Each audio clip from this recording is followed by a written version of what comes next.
Assalamualaikum warahmatullahi wabarakatuh.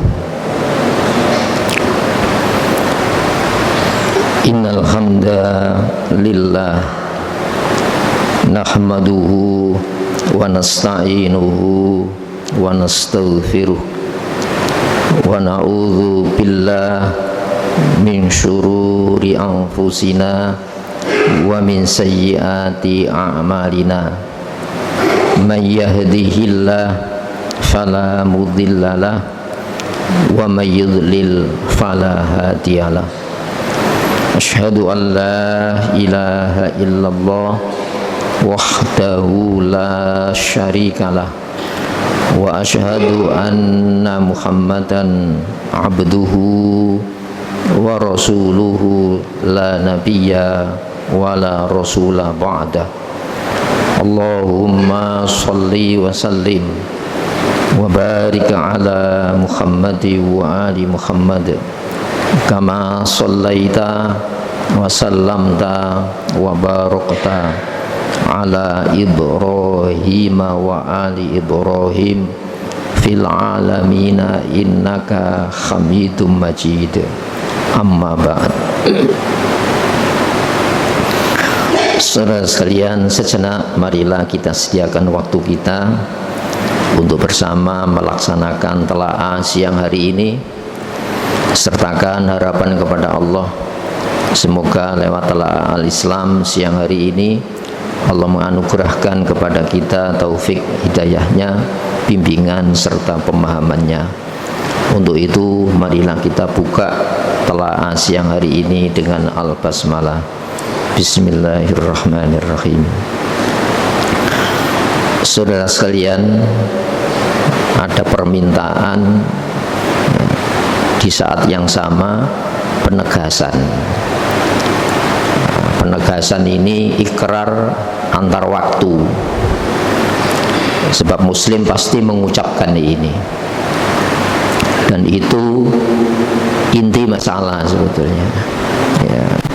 Hadirin rahimakumullah, di salam sholat itu kita menegaskan iyyaka na'budu wa iyyaka nasta'in. Hanya kepada Engkau ya Allah saya ini menjalani penghambaan. Ya. Selanjutnya wa iyyaka nasta'in. Hanya kepada Engkau ya Allah saya memohon bantuan pertolongan. Berarti ini kan masalah serius ya. Sebab hidup ini coraknya adalah menghamba. Sebaliknya lawan dari menghamba ini pembangkangan, jadi tuan. Makanya Allah itu as-somad, itu artinya sayyid. Sayyid itu tuan. Nah kita ini hamba. Hamba itu yang ya disuruh, dilarang. Ya, terserah yang menghamba kita. Karena kita minta hanya itu murni. Nah, nanti dipertanyakan itu ya. Ya ayyuhalladzina amanu dalam surat Shaff. Ya. Wahai orang-orang yang sudah percaya. Ya, percaya Allah tidak ada jaminan nurut ya. Ya, percaya Allah itu mempercayai Allah itu punya wewenang. Apa wewenang? Jadi tuan tadi ya, yang memberikan jaminan, perlindungan, pertolongan itu Allah. Lima taquluna ma la taf'alun. Kenapa kau aktif mengucapkan ma la taf'alun sementara tidak ada dalam perbuatan laku ya, sehingga pola dengan Allah itu transaksional ini. Saya berbuat dapat apa, kan gitu kan? Itu kan karyawan ini, pegawai ini. Kalau pegawai itu kan punya nilai tawar ya. Saya dapat apa ketika tenaga, pikiran, waktu saya berikan. Masa model transaksional ini dengan Allah? Itu ya kan, enggak, hamba itu ya dimiliki penuh, tidak saja pekerjaannya, kegiatannya, jiwa raganya itu milik Allah. Nah ini kan sulit kan. Makanya wa iyyaka nasta'in, hanya kepada Engkau ya Allah saya ini minta pertolongan. Itu minimal 17 kali loh ikrar ini kita ucapkan dalam sholat nih. Minimal amin ya. Amin ya Allah kabulkan ya. Nah, di sini hadirin rahimakumullah, sehingga masuk di dalam murni itu bertahap. Kalau nabi-nabi tidak usah tahapan. Makanya perintahnya kan udkhulu fisilmi kafa. Masuklah dalam kepasrahan. Disuruh ya pasrah, dilarang di pasrah. Dapat, tidak dapat, kita sudah dapat. Apa dapatnya? Dimiliki Allah tadi loh. Kalau kita umpamanya ya dapat status orang khusus, warga negara khusus, itu kan ada keistimewaan ya. Kemana-mana dia dapat pengawalan kan gitu ya. Lu kita ini menjadi hamba khusus. Hamba khususnya siapa? Allah. Nah, itu ya. Maka ada proses masuk kepada kemurnian, makanya udkhulu, masuklah. Kalau Nabi tidak ada proses itu, ibaratnya orang masuk di ruangan gitu saja. Kalau ke masjid itu kan ada jalan raya, ada halaman masjid, ada serambi, beranda masjid, ada ruang utama. Ini proses kan. Maka udkhulu, masuklah fisilmi, di dalam Islam tadi. Kepatuhan total, murni, saya patuh. Dapat atau tidak dapat, saya sudah dapat. Jadi hamba tadi. Ini ya.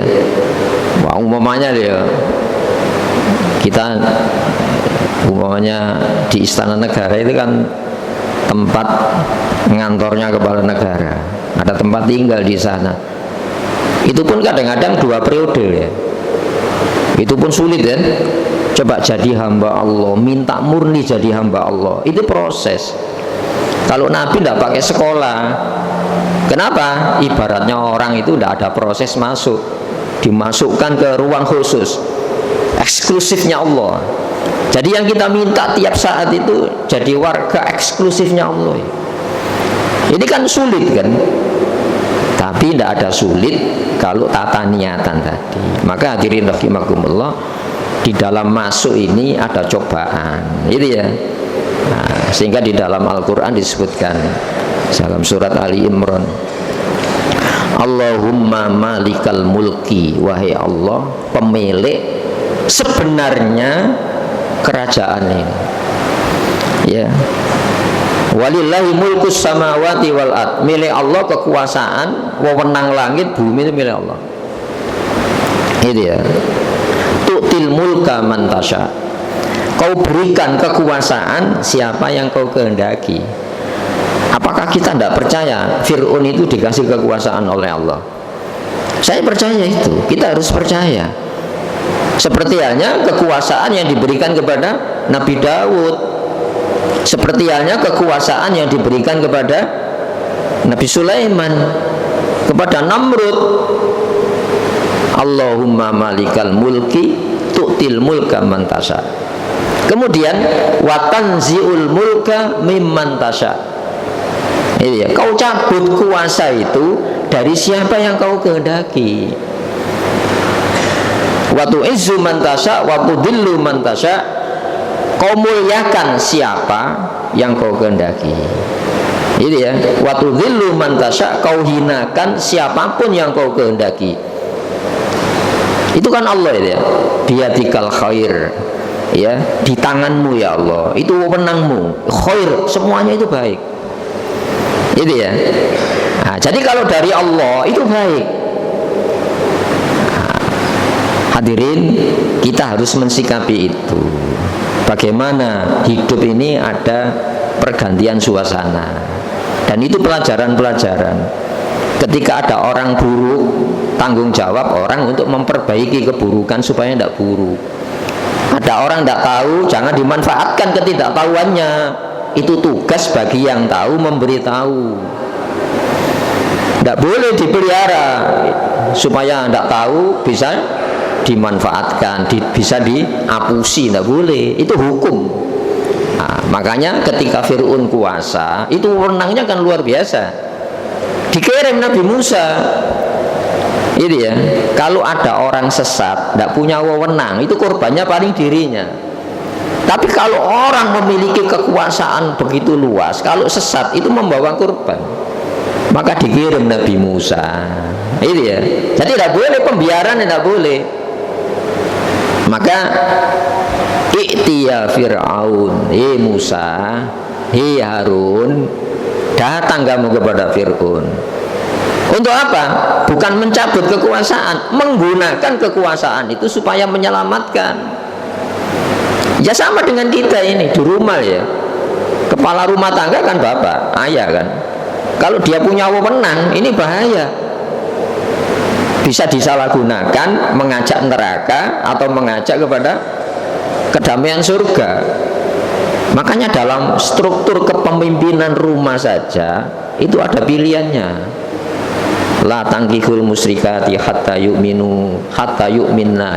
Jangan kau nikahi wanita-wanita musyrik sampai mukmin. Wala tungkihul musyrikina hatta yu'minu. Jangan kau nikahkan wali putri-putrimu dengan orang musyrik hatta yu'minu, sampai mereka itu beriman kepada Allah. Kenapa? Ulaika yad'una ilan nar, mereka mengajak kepada neraka.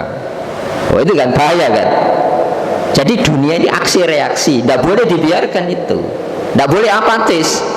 Kalau rumput di rumah kita, di luar halaman rumah dibiarkan, tidak ada jaminan rumput itu masuk rumah. Itu hukum dunia itu. Nah, makanya masuk ke Allah itu, masuk kepada totalitas patuh kepada Allah, itu butuh proses aksi-reaksi itu tadi. Maka biyadikal khair, ya, di tanganmu ya Allah semuanya itu baik. Kenapa? Allah memilih hukum aksi reaksi itu supaya terjadi kegiatan. Mana kegiatan membenahi yang rusak. Kalau rusak ini dibiarkan, korbannya orang yang tidak rusak jadi rusak. Itu kan hidup ini ya. Sebab unsur sengaja atau tidak sengaja, dunia itu akibatnya sama. Orang diracun mati. Sengaja minum racun mati kan? Kawan tidak tahu keracunan mati bisa. Risikonya sama. Dunia itu tidak boleh, apatis itu tidak boleh. Ya, sengaja bunuh diri pakai racun mati.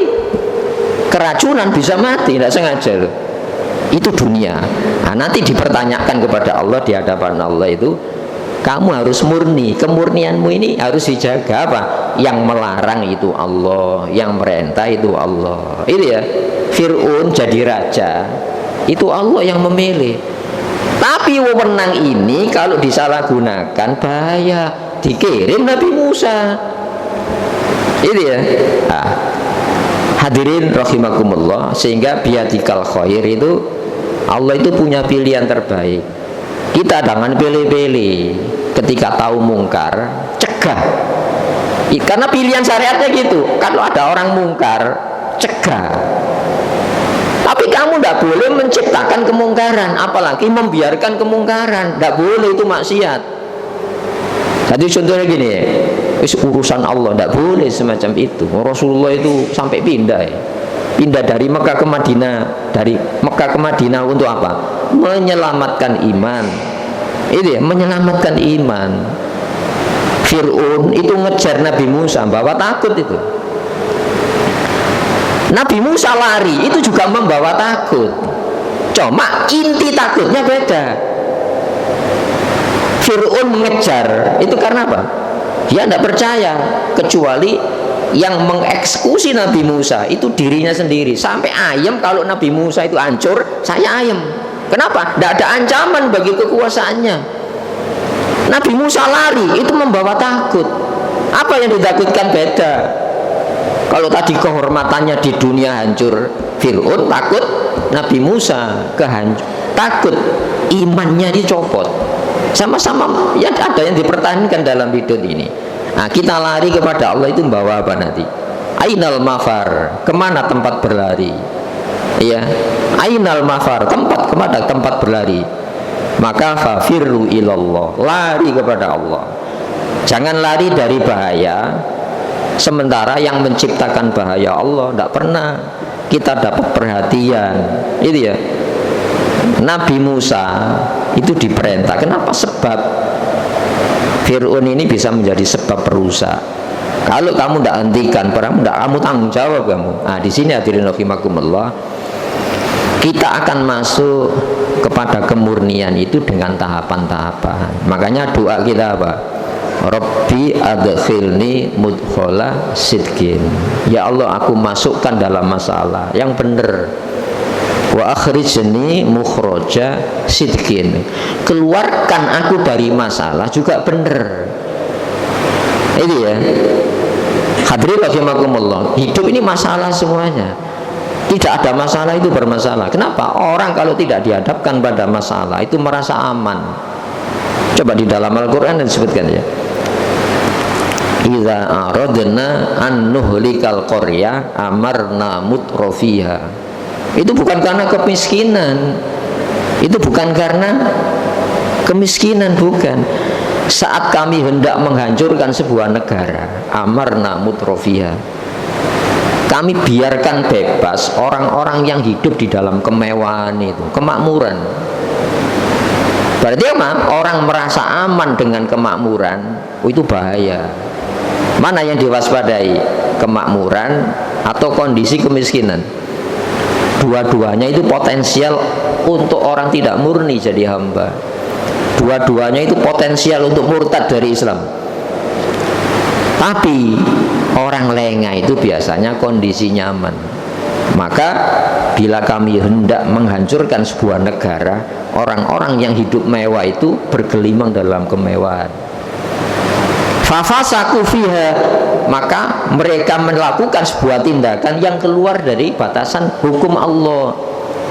Ya, fatammarnahum tadmira, maka kami hancurkan sehancur-hancurnya.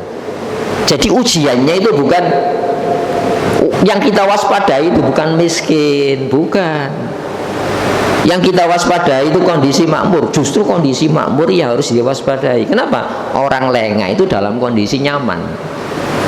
Padahal orang beriman itu semuanya itu harus diwaspadai. Kondisi nyaman, kondisi tidak nyaman, itu harus diwaspadai. Maka ketika kita dihadapkan kepada kondisi kesulitan, nanti pasti akan mengiringi ya. Fa inna ma'al usri yusra. Itu bukan setelah itu. Biasanya kan setelah sulit ada mudah, tidak mengiringi. Fa inna, maka sesungguhnya ma'al usri, menyertai kondisi sulit, yusra, ada mudah. Itu kan keruh ya. Dunia kan keruh. Nah, ketika kita dalam kondisi kesulitan, kamu akan masuk pada fase lapang. Ketika dalam kondisi lapang, kamu akan masuk kondisi sempit. Itu melok Allah ya. Tapi kalau melok setan, tidak ada itu, sempit terus. Jadi Allah itu, kalau kamu mengikuti Allah setelah sulit, itu mengiringi sulit itu lapang. Biasa itu hidup. Untuk apa? Dirumuskan dalam kitab hikam itu gitu. Ini ya. Coba Fir'aun itu dikasih kekuasaan lama, dikasih kesehatan, tidak pernah sakit, usianya panjang. Itu ya, pengawalnya banyak. Sehingga di dalam Al-Quran, tapi mereka itu orang yang dadanya paling sempit. Bukti apa? Penakut ya. Bayi yang lahir dari Bani Israel itu harus disembelih. Kenapa? Ini potensial ancaman bagi kekuasaannya. Bayi yang lahir ya ditakuti. Itu berarti apa? Padahal tentaranya begitu banyak, sehingga disebutkan dalam Al-Quran, inna fir'auna wa hamana wa junudahuma kanu khotiin. Itu maksudnya disebut junud ya. Itu satuan tempurnya itu. Sesungguhnya Fir'aun dan Haman, tentara-tentaranya itu dan tentara-tentara keduanya itu orang-orang yang salah membangun pertahanan. Itu ya, pertahanan yang sifatnya fisik ya. Tapi kalau jiwanya rapuh, sekuat apapun pertahanan, dia tidak akan bisa menghilangkan yang namanya kesedihan, kekalutan kejiwaan. Itu ya. Nah, itu kan ayat dari Allah itu ya. Maka dalam kitab hikam itu disimpulkan gitu. Kalau kamu mengikuti Allah, setelah mengiringi sulit itu mudah, mengiringi sulit. Tapi kalau kamu mengikuti setan, sulit terus, terjebak dalam masalah-masalah kamu. Disimpulkan dalam kitab hikam itu gitu. Basatoka, Allah itu melapangkan dada, melapangkan jiwa. Kaila yubkika fil qabdi, agar Allah tidak membiarkan kamu dicekam oleh suasana sempit. Itu ya. Jadi perubahan suasana, kadang hati itu lapang, ya. Kadang hati itu mengalami kesempitan. Itu Allah itu. Ya. Kenapa? Ya, ma min qalbin ya illa fi asabiin fi usbu'in min asabi'ir rahman yuqallibuha kaifa syaa. Tidaklah hati manusia kecuali digambarkan. Ini kan bahasa pemahaman. Allah itu bukan makhluk. Supaya memahami Allah yang bukan makhluk itu alat peraganya yang makhluk. Kadang Allah itu digambarkan murka, Allah itu marah, Allah itu sayang, Allah itu sampai mengutuk Allah. Itu kan bahasa-bahasa makhluk. Itu memang bahasa pengantar kok. Itu ya. Maka hadirin rahimakumullah, Allah yang melapangkan hati manusia. Jadi hati manusia itu di jari-jarinya Allah. Allah pindah-pindah menurut kehendaknya. Maka Allah melapangkan supaya apa? Allah tidak membiarkan kamu di dalam kesempitan. Itu ya. Kemudian waqabadoka, Allah itu menyempitkan, menggenggam. Iya. Iya. Supaya apa? Kaila yubkika fil qabdi fil basti, agar Allah tidak membiarkan kamu itu di dalam apa? Kelapangan. Wa akhraja minhuma, dan Allah mengeluarkan dalam kondisi ini supaya apa? Kamu tidak akan merasa tenang kecuali dengan Allah Subhanahu wa taala. Itu ya. Jadi kita ini hamba Allah. Nurut yang larang itu Allah, bukan nafsu. Yang merintah itu Allah, bukan nafsu. Jaminannya ya Allah. Maka murni itu, mari kita mengerti ini ya, bahwa perjalanan waktu itu tidak bisa keluar dari pengamatan Allah. Maka Allah melarang itu berita tentang bahaya. Ini ya, Allah merintah itu berita tentang selamat. Jadi standarnya sudah jelas. Standar operasional kita jadi orang itu sudah jelas. Maka disebutkan hadza bayanun linnas. Al-Quran ini penjelasan untuk manusia. Dikasih telinga, itu alat punya daya dengar. Dikasih mata, itu alat daya penglihatan. Dikasih akal, ada daya fikir. Menggunakan semuanya itu ibadah kepada Allah Subhanahu wa taala. Jadi hadirin rahimakumullah, kembali tadi, sehingga doa Nabi yang terbanyak itu apa? Allahumma ya muqallibal qulub, wahai Allah yang membolak-balik hati. Kadang dipertemukan kondisi sempit, ya, kadang dipertemukan kondisi lapang. Sabit, kokohkan, tetapkan hati kami ini ala didik, tetap berpijak kepada penghambaan tadi. Saya bukan hamba lapang, seperti halnya saya bukan hamba sempit, tapi hamba Allah yang merubah suasana ini. Maka hadirin rahimakumullah, ini dikasih contoh. Afa aminu makrallah bayatan wa hum naibun. Afa aminu makrallah duhan wa hum yal'abun. Fala ya'manu makrallah illal kafirun. Apakah mereka merasa aman ya di malam hari dari datangnya hukuman Allah, sedangkan mereka terlelap oleh kenyamanan tidur? Orang mukmin tidak pernah merasa aman ya dengan pergantian suasana ini. Apakah mereka merasa aman di waktu pagi hari? Mereka terlena oleh kegiatan aktivitas pagi hari dari datangnya siksa Allah. Fala ya'manu makrallah illal kafirun. Tidak ada yang merasa aman dari balasan atas kemaksiatannya kecuali orang-orang yang kafir kepada Allah Subhanahu wa taala. Maka kita minta selamat, jalan selamatnya sudah ditunjukkan. Kita minta terhindar dari bahaya, jalan menuju bahaya itu sudah ditunjukkan dan dilarang oleh Allah Subhanahu wa taala. Jaminannya siapa? Allah Subhanahu wa taala. Di dalam Al-Qur'an banyak kita temukan musuhnya nabi-nabi itu orang yang paling banyak pengamannya. Buktinya yakin kan? Dengan baju militer lengkap. Ini kan bukan menghadapi raja itu. Yang berhak melawan Fir'aun itu siapa? Yo kerajaan sejenis. Itu ya. Katakan kekuasaan raja pada zamannya. Itu ya. Tapi ngejar Nabi Musa, ngejar orang beriman yang lari, kenapa harus pakai bala tentara yang banyak? Di malam hari Nabi Musa tidak bertempur. Nabi Musa itu membawa lari supaya tidak diperbudak Fir'aun. Nah, kita ini hamba budaknya Allah. Maka di tempat yang sama, tempatnya sama, itu ya, alatnya sama, waktunya bersamaan. Di tempat itu Allah menghancurkan kekuasaan Fir'aun. Itu sejarah. Maka kita jangan merasa aman saat kita jauh dari standar Islam. Orang yang jauh dari standar Islam merasa aman, itu justru dia itu seperti bermain-main dengan singa itu tadi. Maka mari yang kita waspada itu Allah yang menciptakan bahaya dan sebab bahaya.